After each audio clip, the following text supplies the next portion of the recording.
நம்ம சொல்லுவது உண்டு.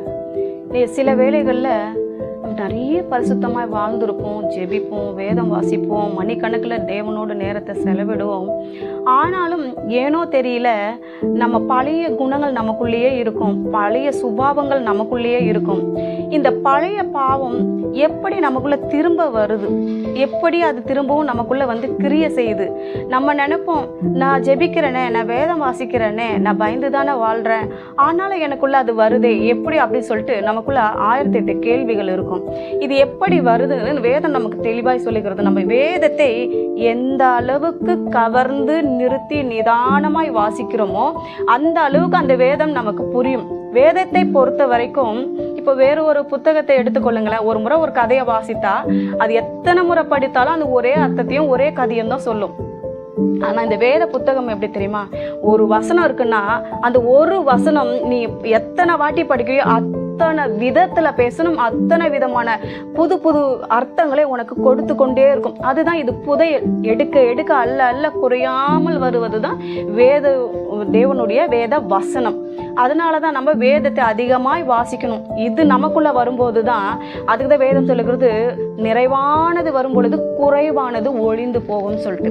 சரி, எது எப்படி வருது நம்ம பார்க்கலாம். பாவம் எப்படி நமக்குள்ள திரும்பவும் வருது அப்படின்னா, உங்களுக்கு நான் ஒரு வசனத்தை வாசித்து விரும்புகிறேன். மத்தேயு எழுதின சுவிசேஷம் 12ஆம் அதிகாரம் 43, 44, 45 இந்த 3 வசனங்களை நான் வாசிக்கிறேன். நீங்கள் வீட்டில் இருக்கும்போது பொறுமையாக உட்காந்து அதை படித்து பாருங்க. அசுத்த ஆவி ஒரு மனுஷனை விட்டு புறப்படும் போது வறண்ட இடங்களில் அலைந்து இளைப்பாரியும் தேடியும் கண்டடையாமல் நான் விட்டு வந்த என் வீட்டுக்கு திரும்பி போவேன் என்று சொல்லி அங்கே வந்து அந்த வீடு வெறுமையா இருக்கவும் பெருக்கி ஜோடிக்கப்பட்டிருப்பதாகவும் இருக்க கண்டு திரும்பி போய் தன்னிலும் பொல்லாத வேறு 7 ஆவிகளை தன்னோடு கூட கூட்டி கொண்டு வந்து உட்புகுந்து அங்கே குடியிருக்கும். அப்பொழுது அந்த மனுஷனுடைய முன்னிலைமையிலும் அவன் பின்னிலைமை அதிக கேடு உள்ளதாய் இருக்கும். அப்படியே இந்த பொல்லாத சந்ததியாருக்கும் சம்பவிக்கும் என்றார். இந்த 3 வசனங்களை பாருங்க, நீங்க படிக்கும் போதே உங்களுக்கு புரிஞ்சிருக்கும். நம்ம பாவத்தை அறிக்கை செய்வோம். வசனம் தெளிவாக சொல்லுகிறது இல்லையா, தன் பாவங்களை மறைக்கிறவன் வாழ்வடைய மாட்டான், அவைகளை அறிக்கை செய்து விட்டு விடுகிறவனும் இரக்கம் பெறுவான். அறிக்கை செய்வோம். போய் நம்ம வந்து ஜெபிக்கிறதுக்கு முன்பதாக, ஆண்டவரே குறைகளை மன்னிங்க, குற்றங்களை மன்னிங்க சொல்லி அறிக்கை செய்வோம்.